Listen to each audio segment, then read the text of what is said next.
छिंदवाड़ा के जिला अस्पताल में नवजात गहन चिकित्सा इकाई यानी NICU में शुक्रवार शनिवार की दरमियानी रात बड़ा हादसा हो गया। नवजात बच्चों को गर्भ रखने के लिए इस्तेमाल की जा रही वार्मर मशीन में अचानक स्पार्किंग के बाद आग लग गई। हादसे के समय मशीन में 3 नवजात मौजूद थे जो आग की चपेट में आने से गंभीर रूप से झुलस गए। घटना के बाद अस्पताल में अफरा तफरी का माहौल हो गया और तीनों बच्चों को तत्काल जबलपुर रेफर किया गया। जबलपुर में उपचार के दौरान 3 में से एक नवजात की मौत होने की जानकारी सामने आई है।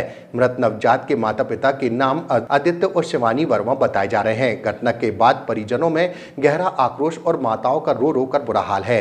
दिनांक 22 तारीख को सुबह करीब 1:50 के आसपास, है ना, जो बच्चों का वार्मर होता है उसे हम क्रेडल कहते हैं। तो एक क्रेडल में जो फिलामेंट होता है ना, जिसको हम हीटिंग कॉइल कहते हैं, जो बच्चे को गर्म रखता है ना, वो कॉइल में शॉर्ट सर्किट हो गया था। इलेक्ट्रिक लाइन में कहीं नहीं हुआ, सिर्फ वो कॉइल में शॉर्ट सर्किट हुआ। मतलब जिसको हम रेडिएंट वार्मर कहते हैं, उस वार्मर में शॉर्ट सर्किट हुआ, जिससे 2 चिंगारी निकली।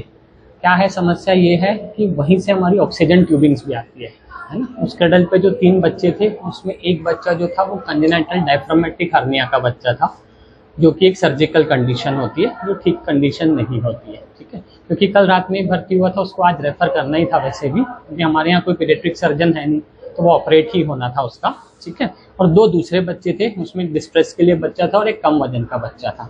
ठीक है, तो क्योंकि ऑक्सीजन ट्यूबिंग वहीं से थी, तो जो शॉर्ट हुआ उससे चिंगारी निकली, और जो चिंगारी निकली वो ऑक्सीजन ट्यूबिंग पर गिरी, और ऑक्सीजन ट्यूबिंग पे गिरने की वजह से उस क्रडल में, क्योंकि फोम का बिस्तरा होता है जिसपे बच्चों को रखते हैं, उस पर आग लग गई।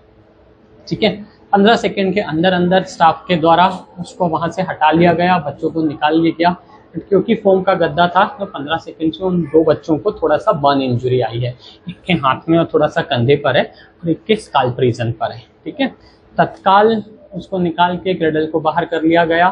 ठीक है, बाकी बच्चे उस समय SNCU में इनबॉर्न यूनिट में 31 बच्चे थे। ठीक है, तो बाकी 30 बच्चों को सुरक्षित वहां से निकाल के आउटबॉर्न में शिफ्ट कर लिया गया।